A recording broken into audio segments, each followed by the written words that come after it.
licking my gobstopper. Strike that. Reverse it. Nazi punks! Lick my plate! Drainage! It'll be 10 minutes where it's like a Steven Soderbergh Ocean's 11 movie. It's all slick and funny and stuff. Then just the most horrific shit imaginable happen. It's because that's what the fucking movie's about, you asshole. This fucking guy. The Tree of Life is freaking awesome. I'm sure you think it is. Faded to black. Oh, you are fucking this up. Beyond slime. I said I'm not gonna hurt you. I'm just gonna bash your brains in. Being a cinematique, where I like, I like the sets and I like all that stuff. What did you say? Cinematique? I don't know. Jared Leto, man. You're the worst, dude. If you ever listen to this, Jared Leto, you are the fucking worst. I'd rather watch that dude, the English dude, who looks like he's not done yet. So, hell, counselor! We are now in the 9th circle! The circle of traitors! Traitors to the country! Traitors to the fellow man! Traitors to God! You look like a stunned mullet, mate! A what? This movie is the opposite of getting laid. Thank you to all our listeners who have been listening to us for over a year now. Subscribe to us on Apple iTunes, Spotify, YouTube, and any other platform that has podcasts. Visit our Patreon page, become a Patreon to get more additional content. Again, we appreciate you listening and keep watching those movies. Now, on with the show.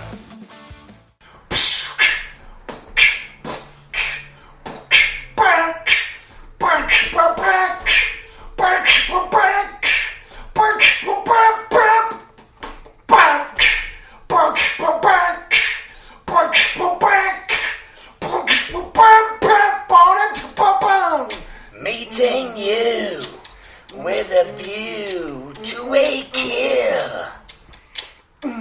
Face to faces, secret places, feel the chill. They gotta get down there.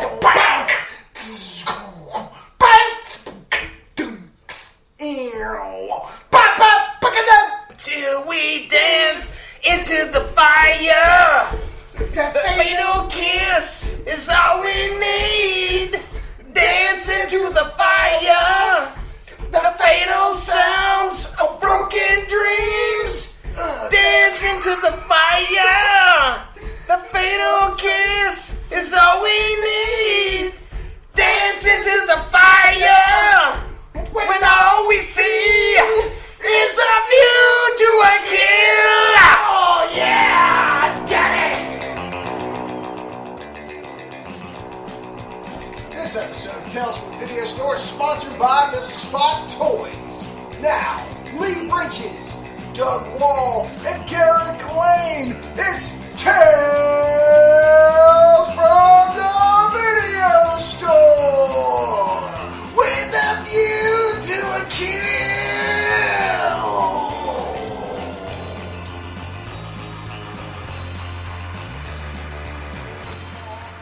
Garrett Lane gonna chill.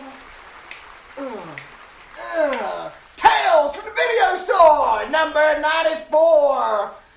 And I know everybody just enjoyed that opening ditty by Doug Wall and Garrett Lane doing the Duran Duran special, A View to a Kill. I hate Lee missed it. We should have put him on so he could laugh at us. So, I'm good. How we doing, guys? Good. Pretty good. We are running a little late today. I went to the optometrist to try to move to contacts and spent about an hour and 30 minutes gouging at my eyes like Malcolm McDowell in Clockwork Orange and just couldn't get those little things in to save my life. Nope. Never been able to put anything in my eyes, and apparently that's going to continue, and I'm going to be stuck with glasses for the rest of my life. I like wearing glasses. I do too, but man, I'm active and they fall off my face. I like my eyeballs being protected. Okay, well they're definitely protected. Yeah, and I can't put contacts in either, man. I tried 25 odd years ago and it didn't work then. I don't know why it would all of a sudden work now. Right. I mean, this is 46 years of. I mean, I just got glasses less than a year ago. Yeah. It's 46 years that I've never had to do that. Did we lose him? Mm. We've lost Lee.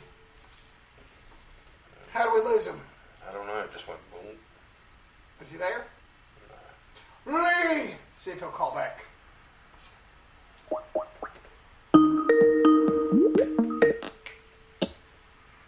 Hello. Sorry, I lost you there. It froze up and then cut off. Hey, pal. Hey, modern technology at its finest. You're rocking that fucking Lee Marvin shirt, aren't you? I am indeed. All right. What I have a fun story. I had to shoot a sunrise with the drone today. Very simple routine, done it a gazillion times, right? Okay. And I'm flying it back inside after I've shot the subject. I've done a spin around and the sun goes into the camera and it's a great shot. I'm like, well, since I'm up, I'm going to fly over this neighborhood too. So I fly over, this is my neighborhood. So I just fly over the neighborhood, no big deal. And then I'm like, well, let me just cut left into this field. Right when I cut left on this field, my drone goes, and all I see is a flock of birds. Literally, and I'm not kidding, man, that far away from the screen to here. Just shoof. Oh, no. Oh my gosh, I'm like, that was the closest ever. I'm just like, oh yeah, let me just... Didn't hit it. No. Oh, no, but it's great. I've actually got the footage I was recording. It's great. That thing they just fly by. And I was like, wow, that was less than inches away from running into the field and finding my drone and starting over. Nice. So anyway, fun day. And yeah, between that and Clockwork Orange, it's been a hell of a day. Let's get on with it. You got something? I do. I went to work today. Great. Good day? Not particularly. When are you guys going to start working full days? I am working full days. Is it full day? I just get up so fucking early that it seems like a half day when I get off at 2:30. Oh, gotcha. Yeah. All right. Lee, how's your work, man? How's it going? Doing good. You're Doing back. good. Working 5 days a week, so I'm good. Yeah. Hey, man, that's good. Job stability. All right. Well, let's get to the bulletin board. Right off, how funny, James Stegall put up his normal, which movie do you like? And guess what the first one is? From Dusk Till Dawn, which, ironically, 20 years ago today came out, correct? 21. 21 years, man. What a guy. Isn't that crazy? 21 years. I got out of that movie. I think right after I got out of that movie, I took my first shot of Jose Cuervo, and it's been a disaster ever since. Anyway. All right, so here you go, fellas.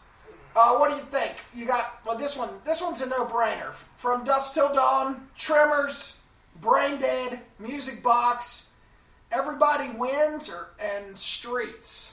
Yeah, From Dusk Till Dawn. I don't even know what the fuck the last 7 things that you just said even are. Are those movies? Or are they just Yes, words? I think they were movies, yes. And Extraction 2 is opening, yeah? They're gonna start shooting? Yeah, we're going to start shooting it pretty soon.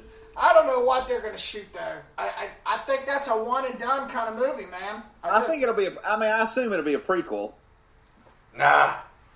He's back. You think so? Yes. 100%. The way they ended it, man, he's back, dude. Okay. Don't you think? I guess we'll see. Yeah, I mean, I guess it could go either way, but the way that last shot, man, where the kid, pulls his head out of the pool and, I mean, maybe just it's fucking Hemsworth, whether it should be or not, you're like, damn, that motherfucker made it. Maybe it's Hemsworth, but he's in Obi-Wan form, where he's just a white light and he's guiding somebody else Maybe. through it. Maybe. I hope not, but maybe. Yeah, maybe. Yeah. Excuse me. Brian Abner is currently watching John Wick Chapter 3. Ooh, and sorry. Mike D. Silvestri says that it's better than 2. Lee, weigh in on that. I don't think so. I think so, yeah. I'd say it's better than 2. You think so? 2 was, yeah. 2's the one, here's the thing. Watching 3, I loved the first one so much, I thought the second one was sort of underwhelming, but the third one actually made me like the second one better. I don't know, man. I'm with Craig Coulson. Chapter 2 is pretty badass. And all can't beat three the of them are first one. badass. I mean, that's not the, Yeah, maybe. Yeah, you might be right. But, there's 3's, I mean, granted, and we talked about this when the movie came out. 3 is just stuntman porn. but sometimes that's what I want to watch. Yeah. I will admit some of the stuff like going to Morocco and stuff and meeting like the head assassin is kind of goofy, but I think the pros outweigh the cons. Yeah, all right. I still prefer two. I just like the first one. I really don't like the second or the third. I'll watch them just like you say for the stunts and for the violence, but I'm not paying any attention to what's going on as far as the story or anything like that. I could care less. Fair enough. Like just way too much world building, like we've discussed about that. It's just kind of ruins it to me. That's what I liked about the first one. Is it's like you fucked up this dude's dog, and now you've got the wrath of like this crazy dude, and in the second and the third they just kind of they make him like I don't know, he's like Jesus Christ with a fucking shotgun, and I'm good on that. I will admit I don't think they had any idea the movie was going to be that popular. Probably not. And they did have sort of have a reverse engineer universe. Yeah. Yeah, and while you're trolling me on the site, man, I'm just going to tell you that gliding through grass in 20 minutes of Thin Red Line is fucking awesome. You can kiss my ass. I know you love it. It is. See, I didn't even think that was the Thin Red Line. I was thinking The New World and every other Terrence Malick movie. Okay, so, did you like Gladiator? Did Ridley Scott do the grass thing a little bit differently by putting a hand in there that was kind of molesting the wheat? It doesn't go on for 20 minutes, though. There's not shots of wind blowing through trees for 5 minutes in Gladiator. That's because Ridley Scott got cut by DreamWorks. Well, had the latest. good on DreamWorks then. Sometimes notes are a good thing. Yeah. Oh, man. So Gerald Ellison has helped me find this cool Facebook page called the Behind the Clapperboard. And it's just still images of behind the scenes of movies. It's like the coolest. Between that and the screenplay that I've liked a long time ago. It's basically it's a really cool page where they show a scene of a movie, and underneath it, like it's split screen, and they show the scene of the movie, and underneath it they're scanning the script, so you can actually read the script as it's written, and you're watching. It is actually very cool. It is fantastic. But I like this Behind the Clapperboard too, both on Facebook, guys. You should check them out. Behind the Clapperboard and Screenplayed. But Behind the Clapperboard, one of the cool ones, man. It's Nick Cage and Elizabeth Shue and Mike Figgis for Leaving Las Vegas. What a good movie! Talk about. I mean, he shot most of it with just a small 16mm camera. Like, so good, so good. That is a good movie. It really is it's depressing, but it's good. Hey, does anybody remember Who's the Man from 1993, from our senior year? Oh, yeah. Ed Lover and Dr. The Yo MTV Raps movie. Oh, yeah. Where they're cops. Yeah. Yeah.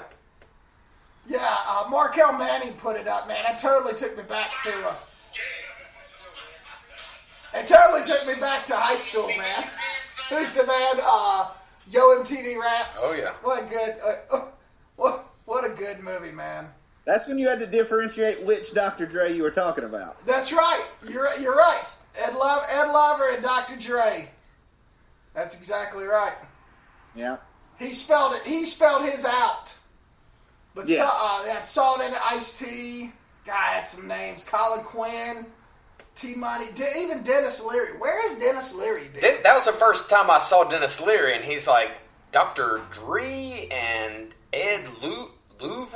Yeah, that was when they brought Dennis Leary in, and he was doing MTV commercials. Remember? And he's like, it's all black and white, smoking cigarettes and yeah, doing his little spiel. Oh, that's some old shit, man. That's good stuff, though. I bet if you watch it today, it would still hold up. It probably would still hold up. They're probably on YouTube somewhere. I might have to look at them when we get off here. Okay. All right. Well, so hey, what'd you watch? I watched one movie. Oh, yeah? It was about 70 minutes long, maybe 75. Hey, those are good, actually. From 2020, I had seen it around, but never really heard anything positive or negative about it. Called Unhinged.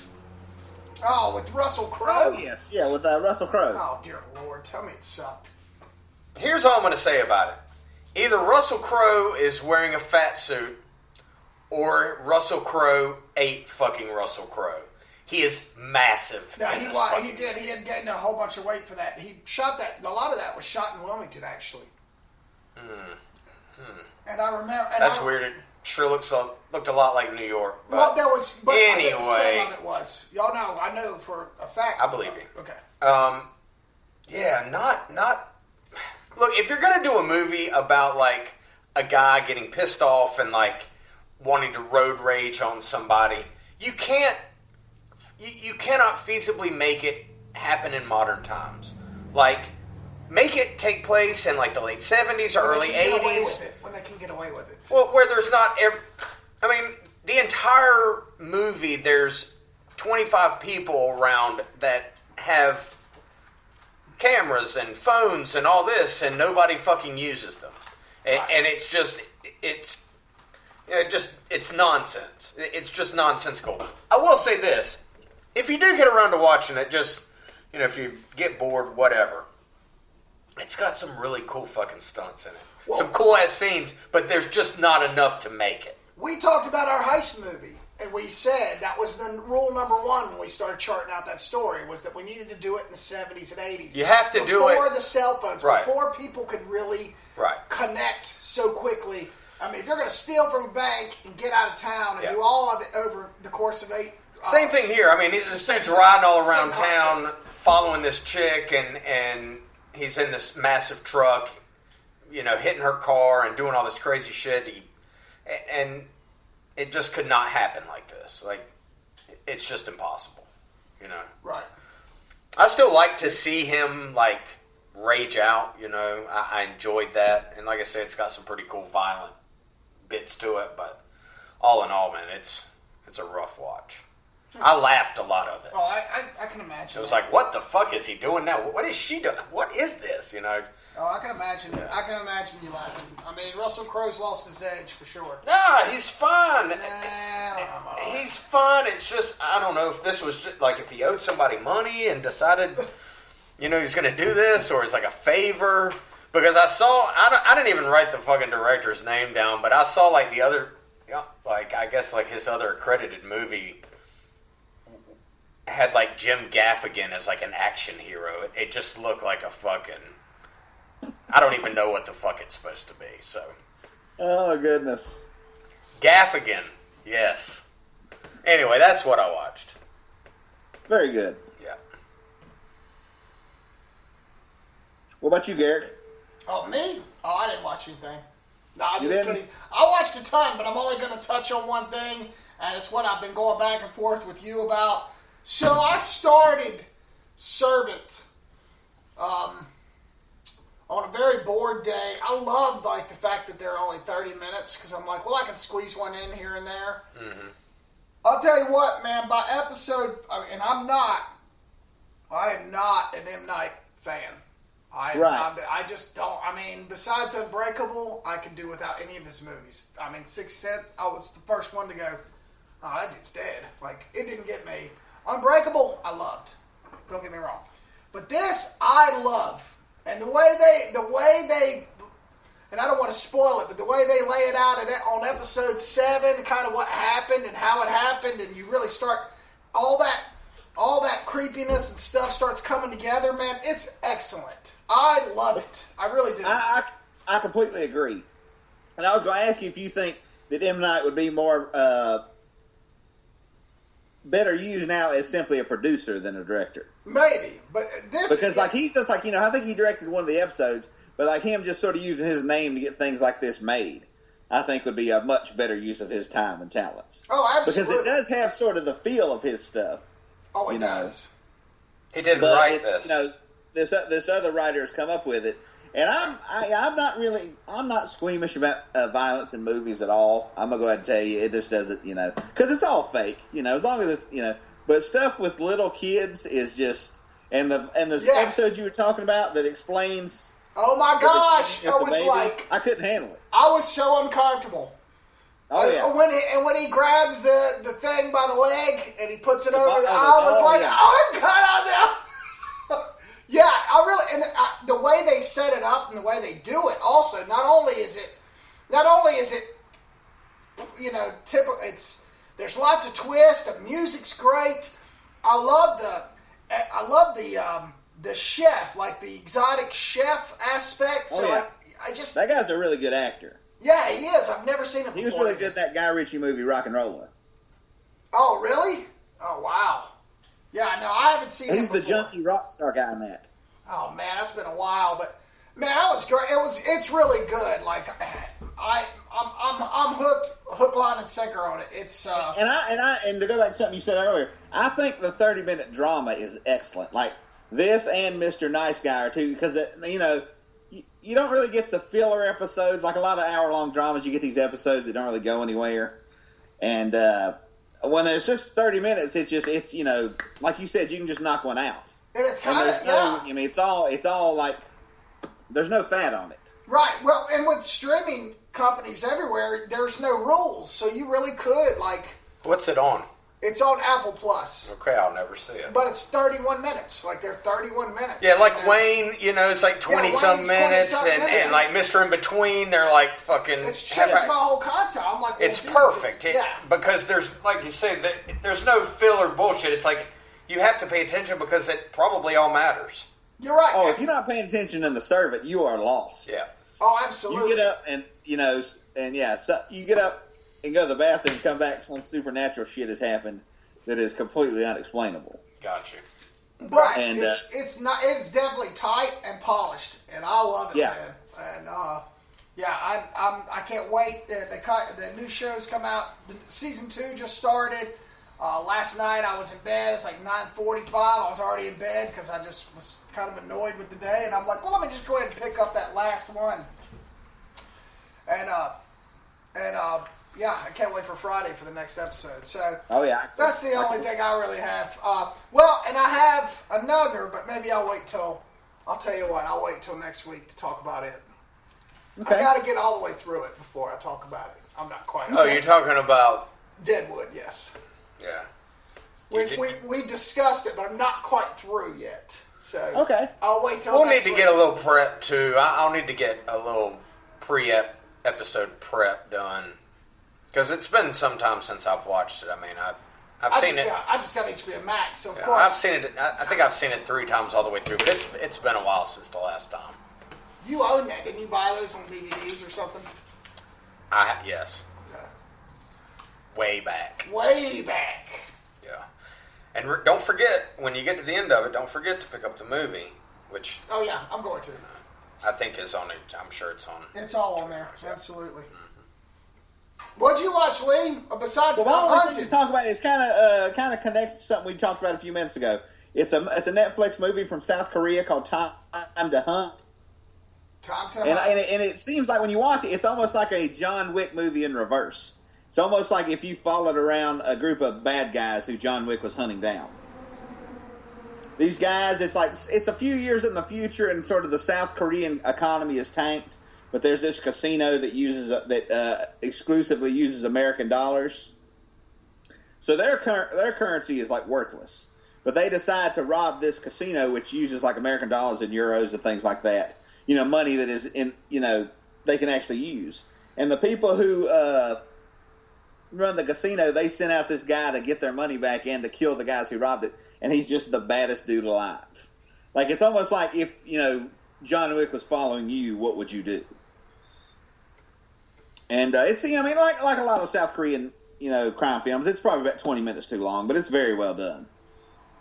It's called A Time to Hunt. Okay. Nice. That's really the only thing of note I watched.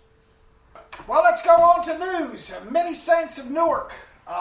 David Chase, the Sopranos creator's new written movie, is being delayed. Can you pick Gandolfini's boy out in the fucking poster or what, dude? Oh, no. God. Like, it's right here in the eyes. He looks just fucking like his dad. He really does. And I don't care if he can act or not, man. I just want to see it just to see Gandolfini. A glimpse of him, anyway. Oh, absolutely. I miss that dude, man. One of my all-time favorites, dude. Yeah. For sure. That's exactly what I was going to say about it. Yeah. Yeah, it looks good, man. I mean, it's what I read about it. It's awesome. If we ever see it. Well, it's one of those. It's like kind of like the Deadwood. Gandolfini's son will be his age. Well, by the time it comes out. Kind of like the Deadwood movie. It's like by the time you get it, your knowledge and your memory of the original show, it's like it's faded. Right. And am I going to go back and watch like 8 seasons of The Sopranos to feel like I know everything going into watching this? Absolutely not. I remember the main characters, and that's what I'm here for. That's what I want to see. I want to see, Tony's upbringing and his uncles and everybody else, and kind of how they tied up. But I'm not expecting it to be like the end all be all. Right. Yeah. Yeah. I will say the guy they got playing young Uncle Junior looks very similar. Yeah. I saw a picture of him, and that's like they just found the younger version of that guy. Hell, might be a relative. Who even knows? Yeah. No, who knows? Yeah, exactly. Somebody want to explain this P.T. Anderson, David Fincher beef? Huh? Sure. Apparently, which I can't believe I'd never heard this story before. Right, me either. Apparently when Fight Club came out, I guess, what was it? That had been 99. What was was that the same year Magnolia came out? 99, yeah. Yes. So he was, Paul Thomas Anderson went to see Fight Club just because the Magnolia trailer was playing in front of it. That was the movie the trailer was premiering with. And apparently he left after 30 minutes and hated the movie so much, mainly due to the sort of the subplot about the main character and the Marla character going to therapy groups that they should not be at. He hated that so much that he said he hoped Fincher got testicular cancer. And died. Yeah, which is a little rough. That's a little rough. I think he took that a little bit wrong because I never saw that at all, to be quite honest. Like that never crossed my mind that. Well, it's a knee jerk. Like to me, it's like PTA was 1,000% out of fucking line here. 156%. Had he, he had no context because he hadn't read the fucking book and he didn't finish the movie. He just saw like this opening like 30 minutes and had no understanding of why it was happening. And really it's about like, these, I guess they're like sympathy leeches. They need that empathy and all. And I'm sure there are people out there like this, and that's what it's about, is this guy's looking for something in his life. But I just felt like if Anderson would have read the book or had some kind of context about it, that he would have never said what he said. Or here's an idea. Since they're both professional movie directors, I'm sure he could have gotten in contact with Fincher and asked him about it. Yeah, right. Instead of just being like, I hope you fucking die. And I know his dad had passed away from cancer slightly before this, and he was probably... But that doesn't have anything to do with Fincher or the movie. Right. Like the scene where they're in the cancer therapy group, and the woman stands up and asks for someone to have sex with her because she knows she's about to die, and she just wants to feel like a regular person again. Like that look on Edward Norton's face, you could tell he's ashamed of himself. Yeah. Like he knows, oh damn, I should not be here, And I think that that's kind of the book? point. It's like yeah. Isn't it in the book that she does? Like, so it goes back to Chuck Palahniuk, the writer of the book. Yeah. He's completely out of line on that. Well, if you want somebody to villainize, it should probably be Palahniuk. And if you've read any of his other books, he's an absolute fucking psychopath. I love him. Yeah. I mean, he's one of my favorite writers, dude. I love him. But some of his But at the same time, it is still just like a Fight Club's not real. Right. It's a movie. I don't really like that's. Yeah. That's like people like back in the '80s when like Siskel and Ebert would get mad at slasher movies. It's like that didn't happen. Like, nobody died. Calm down. It's not a fucking documentary. I've never understood that. I don't understand subject matter, like taboo subject matter. Some things Of course, because it's a taboo subject, in our society. But something like this, it's a satire. It's like, dude, just, Right. And there are movies I don't want to watch. There are movies that have subject matter that I don't want to watch. But what I do is I don't watch them. Right, instead of clamoring for them not to be made. Right, exactly. Like there's, Yeah, that's how I look at it. You don't want to, if something's controversial to you, don't watch it. Then don't watch it. Exactly. Or, I can't stand people who are like, I watched this and I'm just going to stand around and bitch. It's like, dude, just don't fucking watch. You know what you were getting yourself into. Yeah. Yeah. Get off your You fucking could've, soapbox before I fucking... You have the internet. Theater. Right. You could have returned it to Redbox. There's 1,000 things you can do. The internet is going to spoil every movie. So if you're interested in seeing what you're going to go see, then, if Basic Instinct has too much sex in it, even back then before the internet, it was clear that there was too much sex in that movie. Don't go. Also, it's literally written on every poster and advertisement. You're right. Exactly. There's a little rectangle at the bottom that tells you what's objectionable in it. All right, so real quick, who has the better body of work, Fincher or PTA? PT. Really? For me, yes. I'll go Fincher.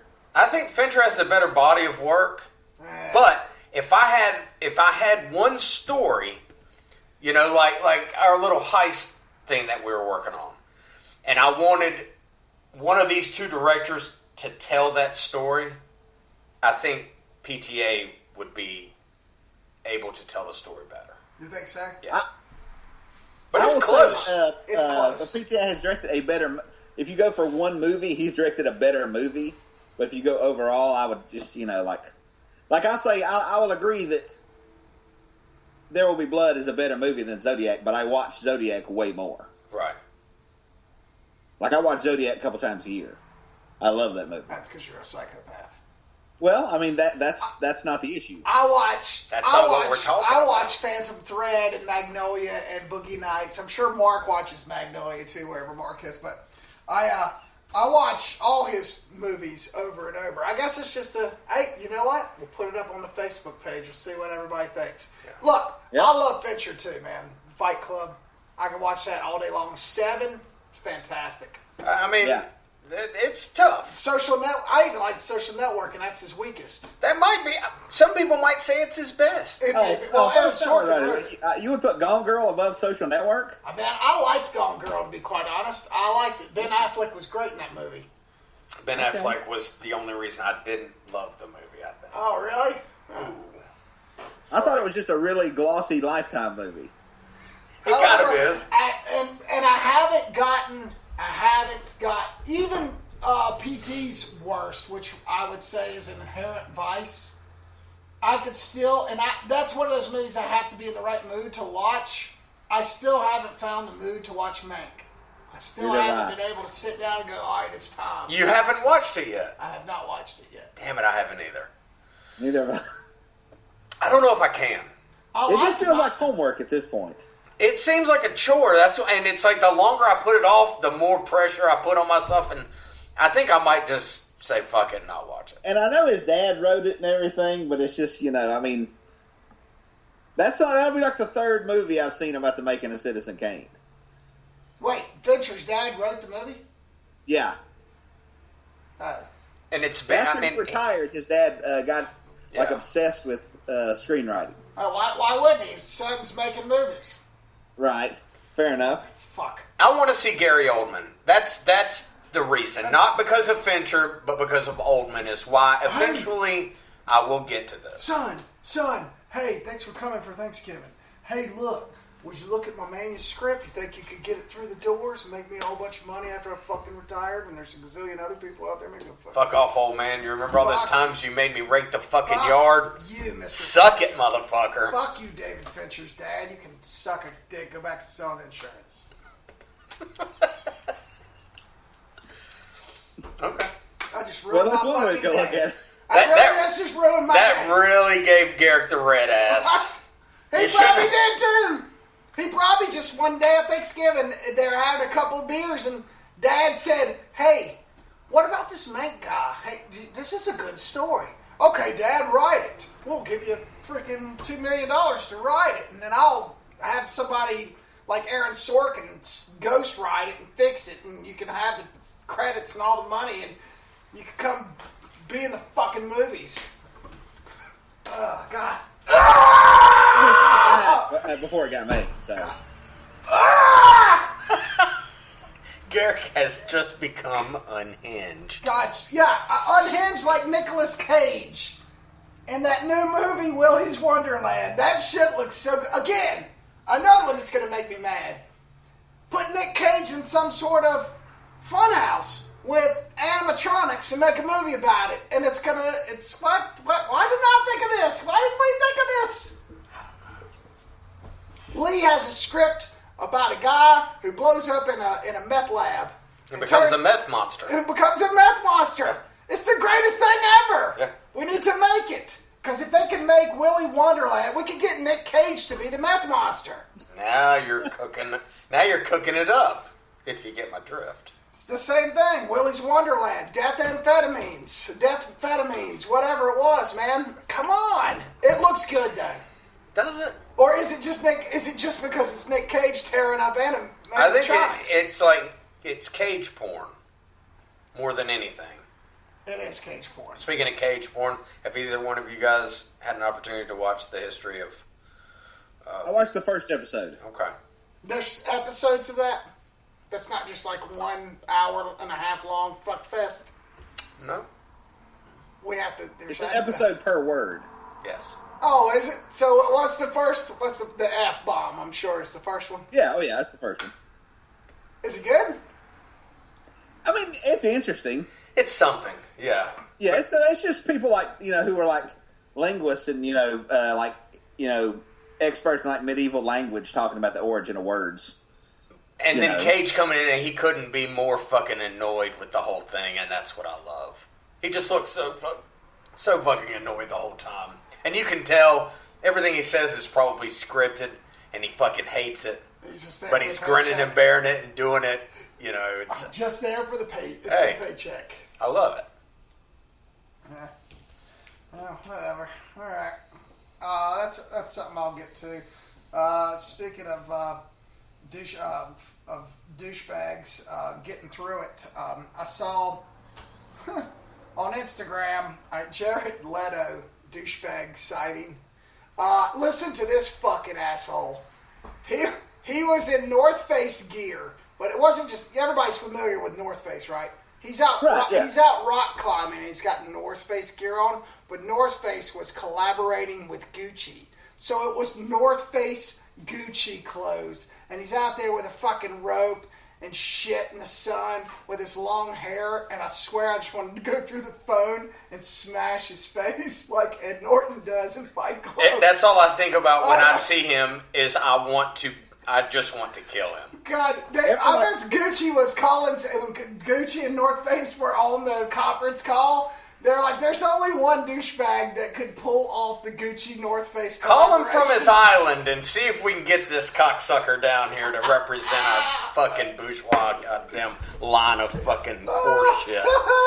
Fuck all three of those motherfucking brands. Oh shit, God. Every like 3 months, they announced that the Sony Marvel Comics movie he's in, Mobius, the sort of Spider-Man supporting character. Yes. They pushed it back another 3 months. I'm like, oh shit, I forgot that exists. And by the way, if he wants to see Jared Leto in another comic book movie, nobody. Nobody. The silence was your Who's answer. that movie for? Well, 13-year-old girls and people from his island. people that paid to go to his island. All right, speaking of, let's get going, man. We're running late. We're back in James Bond month. The second week of James Bond, and we've got a couple of bests we got to get through. We do. First of all, best theme song. What do you got? I'll give you my 3 right off the bat. Okay. All right. Well, actually, go ahead. You go ahead. I've got 2. My 2 favorites is Duran Duran's "A View to a Kill" and "Live and Let Die" with Paul McCartney and Wings. That one was good. Yes. Yeah. Those are probably my 2 favorite Bond, intro songs. You want my worst? The fucking worst is easy. What is it? The fucking worst shit I've ever seen to open a Bond movie was Alicia Keys and Jack White. Another Way to Die on Quantum of Solace. Oh, It just doesn't work. That movie just. I just don't like the movie. I don't like anything about it. It's weird. I've revisited it a couple of times. It's still just, I don't know. But that song, it just doesn't work. Wow. I've got three. I've got Goldfinger, Sharon Jones, and the Dap Kings. I really, really like Skyfall, Adele. I think it's actually my favorite. Okay. And then, of course, Duran Duran, View to a Kill. All right. I don't really have a worst. I think probably yes. I love fucking Jack White. You know I do, but it's weird. The Living Daylights, the Aha Living Daylights was pretty bad, too. With the Living Daylights, you remember? Yeah, so you don't remember. That's how bad it was. Yeah, it's been a minute. And that was the Timothy Dalton one. Timothy Dalton. That was his first one. Yeah. Yes. So, there you go. Lee, what do you got? Mine is pretty much the same as yours, Garrett. Oh, well, good. Well, see, look at there. Wow. Okay. I can't believe it. We actually agree on I might throw in Nobody Does It Better by Carly Simon from The Spy Who Loved Me. Absolutely. That was my number 4. That's probably my alternate, yeah. But other than that, pretty similar to yours. Okay. All right. Well, cool. And then we got Best Gadgets. Best gadget. Who has the best gadget? I had tons. I don't have that many, really. I have. Okay, so if I'll go down to 2. I like to watch with the TV on it. I like Odd Jobs freaking top hat with the buzz with the saw. It's the shit. Okay. Yeah. So I'll go the ejector seat from Goldfinger. Yes. Oh, and then submarine. Golly, I just lost. What kind of car is that? The Lotus. Was it the Lotus?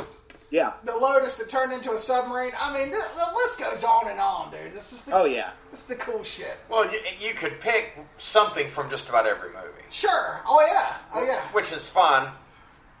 I just remember in The Living Daylights.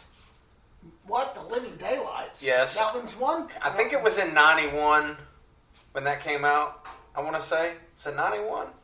90 maybe? No, Living Daylights is like 88. Okay. Well, that makes more sense then. I remember the Ghetto Blaster. That he doesn't actually use, but I just remember that because I had like a Toshiba, shoulder cassette playing thing that I thought, that was my Ghetto Blaster. And one of the cool things, the memorable things from the Brosnan age, and Tomorrow Never Dies, when he's like driving the car with his phone. Oh yeah, that badass BMW, and he's just in there having the fucking time of his life. That shit's awesome. Yeah, that one was cool. Yeah, that's coming too. Yeah, that just like to watch with the TV on it. It's coming. Yeah. Those were ones that just stood out to me. I mean, the old school stuff, like you mentioned, I mean, they're classic. You pick, like I say, you can pick something from just about any movie. The yo-yo saw. I mean, Jaws' teeth. Yeah. I mean, right. Yeah. All right. So, Lee, what's your best gadget? I'd say probably the ejector seat from Goldfinger, or let me think. I mean, really, like Doug said, you can pick from any of them. It's probably something from the Connery ones, any one of those, because they just seem more, right. I don't know, like handmade. More organic. Yeah. Yeah. Like the Brosnan one, the last Brosnan one, Doug's least favorite, the car literally becomes invisible. And it just got kind of, it's just silly nonsense. Whereas in the first movie that had the gadget was the second one, which was the from Russia with Love, which was just the suitcase with the tear gas canister in it. When somebody opened it, it would explode in their face. That stuff from the Connery ones, you could actually see someone building. Yeah, right. I think that's one of the worst things about the new movies. Is that it's not practical anymore now. You just can't. You're not going to surprise anybody with anything cool because it all seems like something that's probably out there somewhere at this point. Right. Right. And that's unfortunate. But like in 1966, whatever, Yeah. It's all these new. It's like, oh my god, how the fuck did A they think of lotus that? Look at that. A lotus that turns into a submarine. That's awesome. Yeah. Now it's like, come on, we got a lotus that turns into a fucking rocket. Yeah, of course it does. Can park on Mars and Venus. Yeah. Yeah. Anyway. Alright, well this week, A View to a Kill, Douglas's favorite Bond movie. It is. And I'm going to be honest, it's up there with me too, man. It is so incredibly good. And you know what? What the best part is, before you guys explain the movie, if anybody hasn't seen it, I have not watched this movie since I was probably 14, 13, maybe 15. And it's amazing watching it now, how many sexual little innuendos that I missed. Like, for instance, when Bond comes into Zoran's office and he says, how did you sleep? And Bond, he had just had sex with Mayday the night before, and he's like, oh, pretty restless, but I got off at some point. Yeah. And, that's the kind of stuff when you're 13 or 14 you didn't catch. That's the Roger Moore. Yeah. That's what's missing. Yes. That's what I love. Yeah, but I mean, I agree. Well, and it is, but he's also the least rugged of the group. That's what makes him so great. He's a fucking he's also geriatric the most ninja, fun. goddammit. He's a geriatric ninja. Especially in this, he's 57 fucking years old. He's old, he's underestimated at every fucking turn, yet somehow he uses his smoothness to overcome everything every time. He gets the chicks, he does all the shit because he's smooth as fuck. Like, these girls don't even know why they're in the sack with him. They look at him and they're like, what the fuck happened? That's how smooth he is. That's the essence of fucking James Bond. That's what's missing with Daniel Craig. He has no fucking smooth. You see Daniel Craig coming, you know you're in for a fist fight. You see this motherfucker coming, you don't know if he's fucking Mr. Belvedere. Or You as a man may end up in bed with him. You never you know. just don't even know. He'll just like do his like little smooth like trickerations and then pow.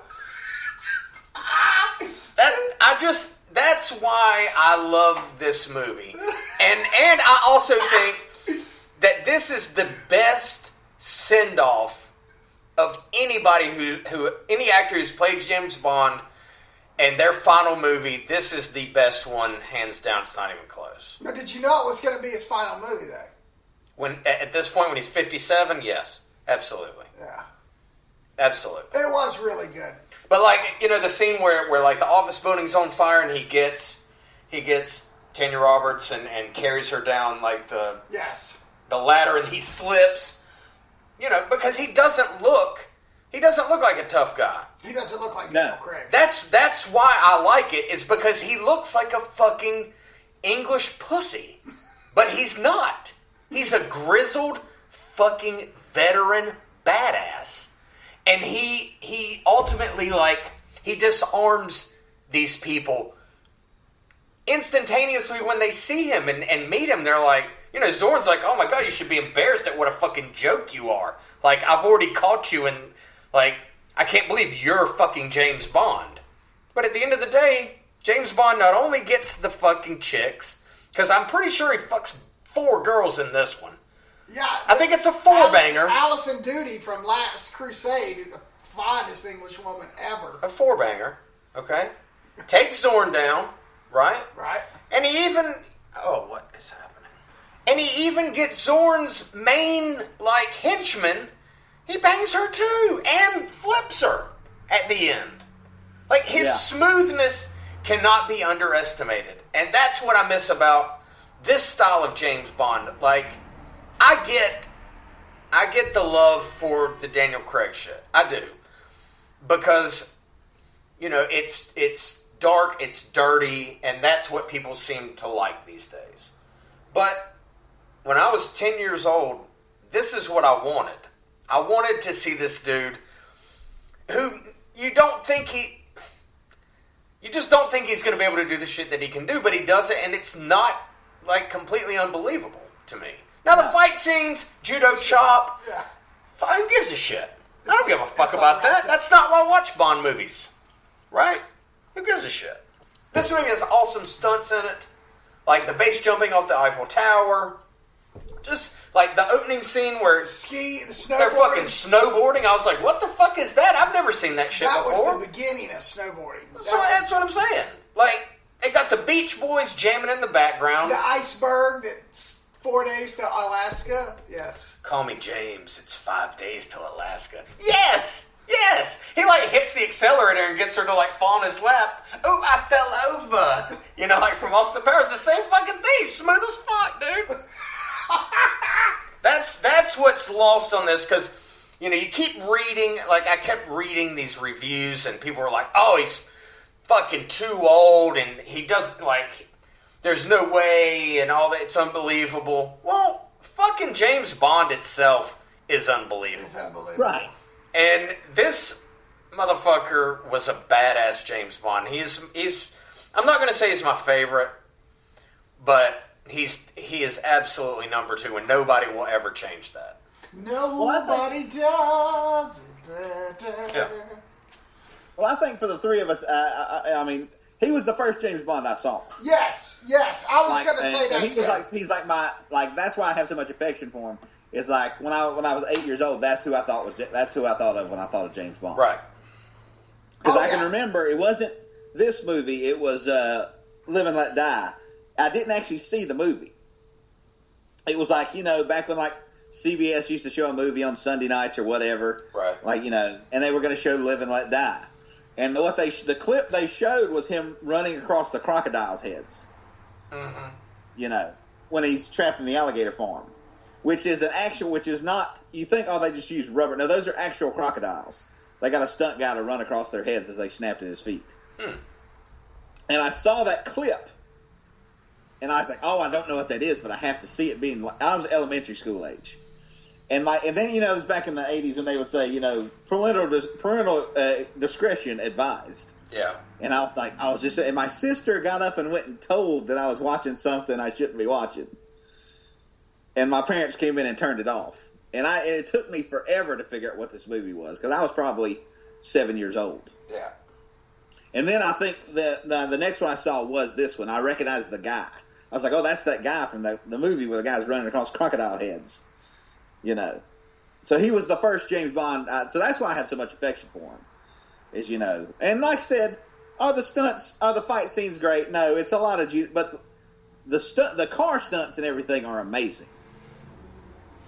Oh, yeah. That's what I can say about these movies more than the others, is they just let the stunt sequences speak for themselves. Right. You don't get like in the Brosnan movies where they'll do some insane motorcycle or car stunt, and then you just get this terrible shot of Brosnan clearly not doing anything. You know. Like, you know, I mean, yeah, so they're the most fun movies. And I think that's why people like, especially the first Kingsman movie that came out a few years ago. That's why people liked it so much, is because it had all the action and everything and was, you know, violent in a way like the Daniel Craig ones are, but it was still a fun movie. Like, they still had, like, you know, double entendres and things. It was more like a Roger Moore Bond R-rated. Yeah. And I think that's why people like the Kingsman movies, because it has things that the James Bond franchise is missing now, like we've talked about. I would agree with that 100%. And what's weird now is you were talking about landing a car on the moon. What's weird now is Zorn seemed like a comic book character in 1985, but now we have people like Elon Musk and who do all these crazy things. He just seems like a regular billionaire now. Yeah. Now we have people who act like that. Yeah. That's good. You know. That's true. And Max Zorn, I mean, come on, dude.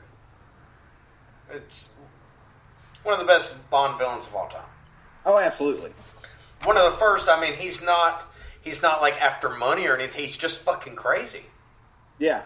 You know? And he's very cocky, which I thought was great, because when he's getting ready to fall off the Golden Gate, the last thing he does is kind of go, like, laughing, like, no, wait a minute, I'm not supposed to die. Yeah. You know what I mean? Like, that was so, like, such a subtle acting moment, but it was perfect for his character, because, you know what I mean? He's kind of like, oh, wait a minute, I'm really going to die right now. And Bond goes undercover, you know, as St. John Smythe. St. Smythe. You know, which I always thought was just the fucking coolest name. Yeah. And, you know, he does some spy stuff with his buddy Tibbets. Oh, yeah. I always hated when he died when I was a kid. Yeah, I remember that. It was kind of weird. When the old guy died, I always hated that. Yeah, I was like, oh, man, I love that guy. Going into the car wash, and then you see him kind of through the water, start Fucking struggling. Mayday, man. Yeah. That fucking bitch. Yeah. She was bad with a garrote, right? Or Oh, yeah. garrote, yeah. Yeah. But yeah, anybody who says this is one of the worst James Bond movies is out of their mind. I mean, it's just such a fun movie. Is there somebody that says that? I'm sure there is. Lots of people. Like Doug was saying, people saying that Moore's too old and all this stuff and blah, blah, blah. And, you know, it's, yeah. No, It's absolutely, I mean, you know, I know, and you know, Doug, you're not the only person I know who this is their favorite. Yeah. I know quite a few people. Like, I work with a guy, Richard, a guy I work with. We were talking about James Bond movies a few weeks ago, and he said, oh, my favorite's View to a Kill. It just has everything I want. It's like, he's smooth, the villain is perfect, the lead henchman is perfect, it's a unique, you know, it's a cool story, it's funny. Silicon Valley, it was the start of all that. Microchips. Yeah, it's witty, it's cool, like the action is what I want. But this really was, Lee, and Doug too, like, it was the peak of my childhood, this one. Roger Moore, but this was the peak. What was, because what was the one before this, Octopussy? Octopussy, Yeah. yeah. And then Spy Who Loved Me before that? No. For Your Eyes Only before For Your Eyes Only. Those are the three that I was able to watch in the theater, I believe, before, and then everything else. So that was the peak of, you know, Indiana Jones was out at the same time, and it was the peak of all this. So this one not only is one of the best ones, but in my heart is James Bond. You know, kind of like you guys said. And that means a lot. And I noticed you put you teased this podcast up on Facebook, and I think that we have gotten more response off of that poster than we have, you know, obviously for last week and just all the James Bond posts. Like, everybody's like, oh, it's my favorite, oh, it's great. It's shit, dude. I fucking love it. I was so happy fucking watching it the other night. I was just like, man, this is it. And, you know, I've gone back and watched, you know, last year I watched like 20 of the 25 Bond movies, you know. Right. And I never get the feeling that I get when I watch this with anything else, dude. I don't know why. I just get that Bond tickle. It's just perfect to me. Yeah. You know, and I think that's a big reason why I need to go back and watch the Timothy Dalton ones again. Because I immediately hated Timothy Dalton because he's not Roger Moore. Right. And I was like, this fucking guy's not funny. He's not cool. He's a fucking asshole. Fuck this motherfucker. Even when I was 12, 13, I didn't like the guy. He doesn't have and also his his first movie being Living Daylights, which that didn't do him any favors either. It's not a very good movie. Yeah. When your supervillain is Joe Don Baker, you know. I need to go back and watch those. Joe Don Baker. It was fat Joe Don Baker. When that's your supervillain, you're not doing great. Right. I mean, yeah. Whatever happened who's James Bond fighting? The sheriff from Walking Tall. Like, I don't know how that happened. Yeah, right. Now, I will say the second one, License to Kill, is one of my favorites. Well, what happened to Timothy Dalton? Were the ratings just down, so they moved? No, they were doing pre-production on Goldeneye, and they expected him to come back. And they were, like, planning the movie. They had, like, you know, they were making posters that said Timothy Dalton as Bond, Goldeneye. And he called him up. He's like, you realize I'm not coming back, right? Because I think he had a couple of movies left on his contract. And he just told him, like, he just, you know, he wasn't into it anymore. Because Brosnan was supposed to be Bond How do these guys do that? in the 80s. Stupid. When he was doing Remington fucking Steel. He doing Remington, but he couldn't get out of the Remington Steel contract. And Timothy Dalton was, I want to say he was either offered or in discussions in the early 70s He was actually discussed first on Her Majesty's Secret Service, but he was like 22 years old. Yeah, he was too young. Yeah, and then for Roger Moore, again, like for Live and Let Die, he was discussed. And he was just too young then, but he said, I think he just like after License to Kill, they sort of stopped making them for a few years until Goldeneye. And I think he just kind of, I don't know, maybe he invested his money wisely and he didn't need to do it anymore. Maybe. Because like if you go back to the show, what's that show that was on Showtime? Penny Dreadful? He's great in that show. Oh, like he's as good in that show as he should have been in James Bond. Yeah, he is great in that show. He's great in everything he's in. I love like, Dalton. He just never looked comfortable as James Bond. No. He never felt right. Right. No. You know? So maybe that's what. Maybe he never felt right, and he's like, dude, I can't imagine I had a couple of doing it. couple of nuggets from View to a Kill. Janie Roberts, who died a couple times last week. Or did she? She was nominated for a Golden Raspberry Award for the Worst Actress of the Year. That might be good. She lost to Linda Blair for Night Patrol, which is sad. The role of Zorn was originally supposed to be David Bowie. And once they it started getting closer to filming, basically Bowie was like, man, I don't think I can do this. Like, I don't think I'm a good enough actor to do this. And dropped out. And then they offered it to Sting. And Sting was like, no, I'm good. I think either one of those guys would have been good, but Walken's fucking perfect. Well, it is. I think Bowie would have been the best at it. I mean, compared to Walken. Yeah. Sure. But I think what I read is Bowie said he said my stunt guy's going to do all the fun stuff. I don't really want to sit around for 6 months watching that happen. Yeah.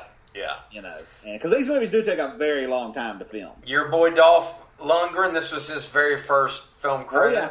He was dating Grace Jones. He was dating Grace Jones and was on set, and they needed like some henchmen. He's like, I think they're at the racetrack and like the Russian dude. The general character who shows up throughout the Roger Moore ones. Right. He's his bodyguard. Yeah, he's there, and I saw him. I was like, oh fuck, there he is, and he's young as shit, dude. Like 20 years old. Yeah. I thought it was cool. Just a couple little nuggets. Look, I fucking love it. This is fucking James Bond to me, dude. And I've said this several times. I appreciate, what they've done with the last 4 movies with Daniel Craig because it's different. I like that gritty style. It's fine. But we've done it. Let's get back to the smooth. Because to me, that's what James Bond is. He's not a rugged badass. He's a limey pussy looking dude that he's just smoother than you. And that's how he wins. That's how I always felt like he won. Even when it was Connery. I just felt like he was smoother. Even though Connery was a little bit of a tough guy, not like Daniel Craig. Yeah. No. Daniel Craig's running through fucking walls and shit. He's a madman. Yeah, they're fighting. Breaking. He's like a fucking rabid bulldog, dude. Yeah, I just watched our next week's movie, and I'm like, wow, I don't remember it being this violent. Roger Moore's like a fucking little cocker spaniel that comes in. You're not worried about that cocker spaniel. That prancing little motherfucker, you're not worried about that. But you know what? You fucking should be. Yeah. You fucking should be. The scene that I think sums up the Craig one is at the beginning of Casino Royale where he's just running through walls to get through a guy. That's what I said. Yeah, he's just... I was like, oh, okay. Yeah, he's smashing a guy over a sink. Like, they're going through walls, and you're like, well, now, wait a minute, what is this? Yes. And A View to a Kill, look, I'm not saying that Roger Moore makes this movie, because I think he had built up enough over his lineage as Bond. And I think if you put in Pierce Brosnan in this movie, I still probably love it. Right. But I never thought that Pierce got as good a script or story as this. And yes, he definitely did not. He tried to be. He was smooth, but I don't know. It just didn't fucking work. It's like they tried to balance the smooth and the badass, and he just, I don't know, it never worked. Yeah. And he was the guy in the 80s, like Lee talked about, that I was like, dude, it's got to be Pierce. I loved Remington Steele. That was my shit in 86. And then maybe that's why I hated fucking Dalton. And I was like, it's supposed to be, and it wasn't. No, but if you get a chance, go back and check out License to Kill. It is, it's different. I'm going to grab it out of your stack. And essentially, it's James Bond versus Pablo Escobar. It's been a long time since I've seen. I don't think I've revisited it. I didn't watch it last year. I was in denial as well when Dalton came along because again, my childhood was right. And maybe if the movie would have been better, that would have gone away. But it's like the movie was shit. Who the fuck is this guy? So forgettable. Yeah. Yeah. It just didn't work. No. It just didn't work. But you know what did work? A View to a Kill. This does. It does. Yeah. It's one of my tops. It's one of my tops. Well, next week is my top. Oh. Yeah. Skyfall. And I think I like it for all. I think we just summed up exactly why I like it. I like the gritty. I like the change. He's very gritty. Daniel Craig is beast. I saw a little. You just reminded me of something. I'm sorry, I don't mean to cut you No, off. it's fine. No, I don't want to get too far into. I saw Doug Liman. Doug Liman, who directed the Bourne. Swingers, one of my favorite movies. Well, I saw that Doug Liman, when he went to go see Casino Royale, was like, "Oh, they ripped me off. Like they've ripped off my fucking Bourne movies and turned them into Bond movies," because he was a big James Bond fan and would have loved to have had an opportunity to make a Bond film, but they don't really do that. They don't really hire American directors to do that Until now. Yeah, and but I will say that Casino Royale is a response to the Bourne movies. A response to the popularity. I think that's what they saw when they were like, okay, we have to do something different. Yeah. Last movie we had, the guy had an invisible car, and people clearly weren't into it. Yeah. And I definitely see what he's saying, but I don't think it's a ripoff of Bourne. That's especially not the Paul Greengrass ones, which are fucking incomprehensible. Yeah. Yeah, I agree. You can have a badass spy in both, but yeah. And like I say, it's worked for Daniel Craig, because if he tried to go just strictly on his smoothness, I don't think it would work. No. His like rabid dog, his rabid dog kind of bull in a china shop approach to James Bond has worked in these last few movies, and worked for you in Skyfall. You say, I can't wait to rewatch it for like the 5th time, even though I don't remember any of it. Again, I just keep watching it and coming away with nothing. We have a double feature next week. We're going to be doing Octopussy and Skyfall. Huh. So, we also, I have a pick-a-flick video this week. Another great spy movie. Alfred Hitchcock's great classic. Cary Grant as Roger Thornhill. Ernest Lyman's screenplay of North by Northwest. If you want to see one of the classic spy movies, or the classic kind of movie like James Bond, this is the one. This is what spy movies were like before James Bond. Yes, right. And it really is clearly, it's one. It's probably Hitchcock's second best movie. It's my favorite. Yeah. Is it really? It's the one like we were talking about View to a Kill. It's the most fun. It is the most fun of his. Psycho, even Vertigo and Psycho are close seconds. But yeah, you're right. This one definitely is. It's not for me being the cinematique. Not a fan of the Birds? I like the Birds too. No, I didn't say that. Okay. I just said if we're looking for right, all around best Hitchcock, I would say Psycho. However, this is a much more fun movie than Psycho is. You'll watch this more than you watch Psycho. That's correct. Yeah. And they actually offered Hitchcock Dr. No because of this movie. And he's the one who he suggested Terrence Fisher as the director. He's like, I'm not the guy. I've already made that movie, but you should look at this guy. There you go. So Hitch is actually, he's not affiliated with James Bond, but without him, it probably would have been very different. Oh, for sure. For absolute sure. We got James Mason in it, and Leo Carroll. It's got some of the great Martin Landau. He's a bad guy. He's a henchman. Oh yeah, Back when he's young, it's crazy. Very young. Yeah, the crop dusting scene. I mean, that's back when they didn't have effects. They actually shot all. They had to shoot all that stuff. They had to get out there and do it. Oh yeah, the chase across Mount Rushmore at the end. Oh, yeah. I mean, has anybody ever done that since? No. Besides Team America? America! Fuck yeah! Isn't the climax of that movie? It counts, motherfucker. Okay? That's all I'm going to say. It counts. It does. It does. Yeah.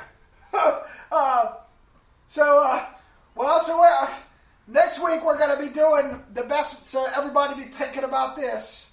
The best Bond, the best villain, the best henchman, and the best stunt. We're going to leave it for the last powerful podcast of this series right here. We're going to be doing Skyfall and finishing up James Bond before we go crazy with, that's right, Doug's idea of doing Quentin Tarantino movies. Only not his movies he's written. So we're going to be doing From Dusk Till Dawn, True Romance, and Natural Born Killers. That should be a fun block. I gotta give it to you. That's a really creative block. That's going to be the fun one. I mean, yeah. We should have plenty to talk about. I'm afraid we're going to... Oh, absolutely. I'm afraid we're going to have some, 90-minute, hour and 45-minute fucking Y'all cast. going to have to shut me up on the From Dusk Till Dawn episode. Oh, I'm just dude. going to be running off at the mouth. I mean, these are three of my favorites, man. Oh, absolutely. And it's going to be... It'll be a nice reprieve from doing Bond in such a big undertaking, because all three movies, yeah, they're written by the same dude, but they're all very, very different. Right. They're all each their own thing. They're all very unique, and special to me anyway. Right. In a different, for different reasons. We'll get into all that. So, Skyfall. Octopussy. Slash Octopussy. Slash Octopussy. You've got an octopussy right on your shoulder there, I Lee. do. This cat will not leave me alone. How many arms does it have? What was Blofeld's cat? Did they ever... I know Inspector Gadget's was Claw. Didn't one of the Blofelds had a white cat? Yes. Yeah, Blofeld always had a white cat. Did they ever have a name? I don't believe so. Not that I can recall. So it's Octopussy. It can be. It can be. Well, what a great show this week. We will see you next week, and I promise you, Doug and I will not be trying to do Adele's Skyfall. We'll come up with something, though, show. for you. Thank God for small favors. Hey, Duran Duran, Butcher and Duran Duran is one thing. Trying to even make fun of Adele's Skyfall is a completely different thing. We'll keep our mouths shut.